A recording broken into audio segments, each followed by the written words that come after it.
આપણાની દાદાગીરી તો જુઓ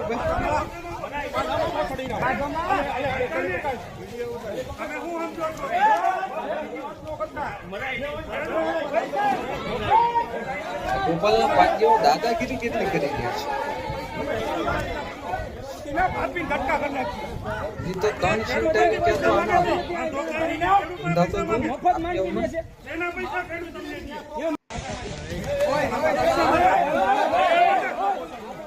તો વધારે સીટ આવે તો ગુજરાતની જનતા ઉભા રોડે દોડાય.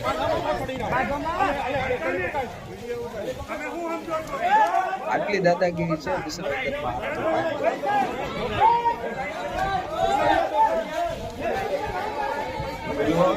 ગોપાલ ખાસ સાવલિયાની દાદાગીરી.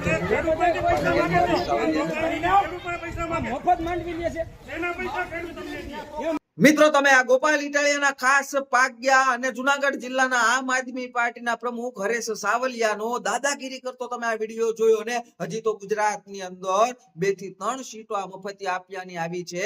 ક્યાં તો આ ગોપાલ ઇટાલિયાના પાગ્યાઓ પોતાની જાતને તુરુમ ખાન સમજવા લાગ્યા છે, પોતાની જાતને મોટા ભૂપ સમજવા લાગ્યા છે અને માર્કેટ યાર્ડમાં જઈને ગમે એને મારી પણ આવે છે. અત્યારે આ ગોપાલ ઇટાલિયાના ખાસ પાગ્યો ઓલો હરેશ સાવલિયા ડફોળ એને માર્કેટિંગ યાર્ડમાં જઈને મજૂરોને માર માર્યો. મજૂરોને તો માર માર્યો, સાથોસાથ જે મજૂરો મહિલા હતી તેમને ધક્કા મારીને પાડી પણ દીધી. બાવડા ખેંચીને સાઈડમાં લઈ આવ્યા આમ આદમી પાર્ટીના પાગ્યાઓ.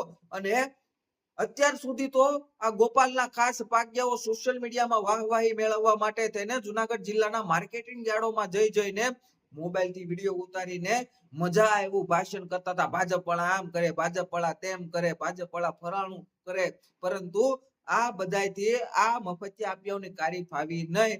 એટલે હવે આ લોકો યાર્ડમાં જઈને મજૂરોના નામ ઉપરથી આ વાહવાહી મેળવવાનો પ્રયત્ન કરે કે મજૂરો આટલા પૈસા લઈ રહ્યા છે, મજૂરો તેટલા પૈસા રહ્યા છે.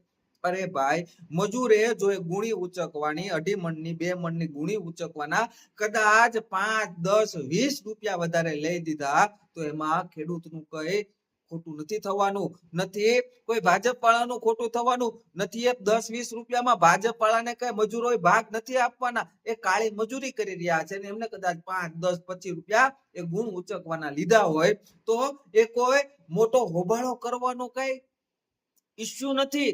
આ ગોપાલ ઇટાલિયાના ખાસ પાગ્યાઓએ એ મજૂરોને માર માર્યો. એ મજૂરો જે મહિલાઓ હતી તેમની સાથે ધક્કા મુક્કી કરી અને જ્યારે આ બાબતની આ મજૂરોએ આ લોકોએ પોલીસ સ્ટેશનની અંદર ફરિયાદ દાખલ કરી ત્યારે આ ગોપાલ ઇટાલિયાના પાગ્યાઓ અને આ અરવિંદ કેજરીવાલનો પાળેલો ટોમી આ છેડતી બાજોને આ મજૂરોને મારનારાઓ આ એના પાગ્યાઓને ગળાની અંદર હાર પહેરાવીને વાસ્તે ગાસ્તે પોલીસ સ્ટેશને લઈ આવ્યો. શું સાબિત કરવા માંગો છો તમે આ ગુજરાતની જનતાને કે તમે ઈમાનદારીના દીકરાઓ છો? એક મજૂરોને મારો છો, એ મજૂર મહિલાઓને તમે ધક્કા મારીને પાડી દો છો અને પછી તમે વાસ્તે ગાસ્તે ગળામાં હાર પહેરાવીને તમારા આ મફતિયા આપ્યાઓને તમે વિસાવદર પોલીસ સ્ટેશને લઈ જાઓ છો. કઈ હદ સુધી તમે નીચલી કક્ષાની રાજનીતિ કરવાના છો? અને આ ગોપાલ ઇટાલિયા પોતાની જાતને ખૂબ મોટો વકીલ સમજે છે. જ્યારે ચેતર વસાવાની ધરપકડ કરી અને એને કોર્ટમાં રજૂ કરવામાં આવ્યો ત્યારે તો આ ખૂબ મોટી ફાકા ફોજદારી ગોપાલ ઇટાલિયા મારતો હતો કે હું વકીલ છું, મને આમ નથી કરવા દેતા.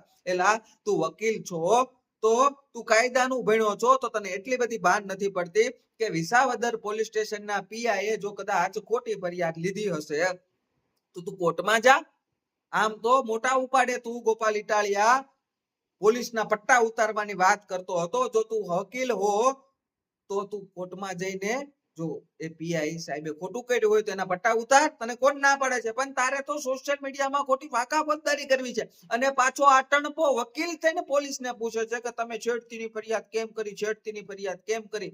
એલા ટણપા, શું તું કાયદો જાણતો નથી કે એક મહિલા મજૂરોને આ તારા પાગ્યાઓ જેમ ફાવે એમ બાવડા ખેંચીને આમથી આમ ફગાવે છે, એને ધક્કા મુક્કી કરે છે, એની સાથે એને આમ હડસેલે છે, તો એનો મતલબ શું થયો? તું વકીલ નથી અને જ્યારે ફરિયાદ થાય છે ત્યારે તું પીઆઈ ને પૂછે છો કે તમે કયા સબૂત વગર છેડતીની ફરિયાદ લઈ લીધી. કયા સબૂત ઉપર છેડતીની ફરિયાદ લીધી? અરે તને વકીલ ગણવો કે શું ગણવો? જે મહિલા ખુદ ફરિયાદ આપી છે એ તો સૌથી મોટું સબૂત છે, અને એ સાબિત કરવાનું કામ કોર્ટમાં થવાનું છે. જો તારો પાગ્યો સાચો હોય તો એ સાબિત કરી દેજે કે મેં છેડતી નથી કરી, તારા પાગ્યા હોય. અને એ જો મહિલા ખોટી હશે તો એ મહિલા સાચી હશે તો એ મહિલાને કોર્ટની અંદર સાબિત કરવાનું છે. તું કયો ન્યાય, તું કયો એવું કહેવા વાળો કે એફઆઈઆર ખોટી છે? ભાઈ, આ તમને મૂર્ખ બનાવે છે. આ ગુજરાતની જનતાને આ ગોપાલ ઇટાલિયા અને એના પાગ્યાઓ મૂર્ખ બનાવી રહ્યા છે. જે ફરિયાદ થઈ છે એ મારામારીની પણ થઈ છે, અને આ ગોપાલના પાગ્યાઓએ જે રીતે મહિલાઓને હડસેલી છે, એમને ધક્કા માર્યા છે, અને એ બાબતની ફરિયાદ પોલીસ સ્ટેશનમાં થઈ છે. અને છતાં પણ આ ગોપાલ ઇટાલિયાના આ પાકેલા કેળા હોય એવી કોમેન્ટો મારતા ફરે છે કે એમાં તો મહિલા જ ક્યાંક દેખાતી નથી. એલા બુદ્ધિના બારદાનો એ વિડીયો 4 વાર નહીં 5 વાર જોઈ લેજો, એમાં મહિલાઓ પણ છે. અને તમારા આ તમે જેને તમારા સ્વામી બાદશાહ નાથ ગણો છો એ આ તમારા આમ આદમી પાર્ટીના નેતાઓ આમાં તો માસ્ટર છે.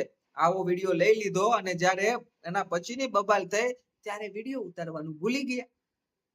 પરંતુ સૌથી મોટું સબૂત જે મહિલાની સાથે અભદ્ર વર્તન થયું છે એ સૌથી મોટું સબૂત છે. અને તમે ઈમાનદારીના દીકરા હો, તમે કટ્ટરતાના દીકરા હો, તમે ક્રાંતિકારીના દીકરાઓ હો તો કોર્ટમાં જઈને સાબિત કરો કે તારા પાગ્યાઓએ કોઈ પણ પ્રકારનું આવું અભદ્ર વર્તન કર્યું નથી. પણ નહીં જાય, નહીં, ત્યાં લડાઈ નહીં લડે. આ તો સોશિયલ મીડિયાની અંદર ખોટી વાહવાહી લેવા માટે થઈને સોશિયલ મીડિયાની અંદર થોડા લાઈક શેર કોમેન્ટ મળી જાય ને એમ થાય કે ઓહો ગોપાલ ગોપાલ ગોપાલ. એલા આવી રીતે ખોટા હલ્લા બોલ કરવાનું બંધ કરો અને જનતાના હિતનું કામ કરો. હજી ગોપાલ ઇટાલિયાનો પગે લાગતા વિડીયો તો હજી બનાવવાનો છે, પણ ખૂબ વ્યવસ્થિત રીતે બનાવવાનો છે. એટલા માટે તેને આ વિષયને અત્યારે આ વિડીયોમાં લીધો નથી. ચાલો ફટાફટ આ વિડીયોને શેર કરી દેજો, લાઈક કરી દેજો, અને તમારા હરેક ગ્રુપમાં આ વિડીયોને મોકલી આપજો, ને સાથોસાથ આ પેજને ફોલો કરવાનું ભૂલતા નહીં.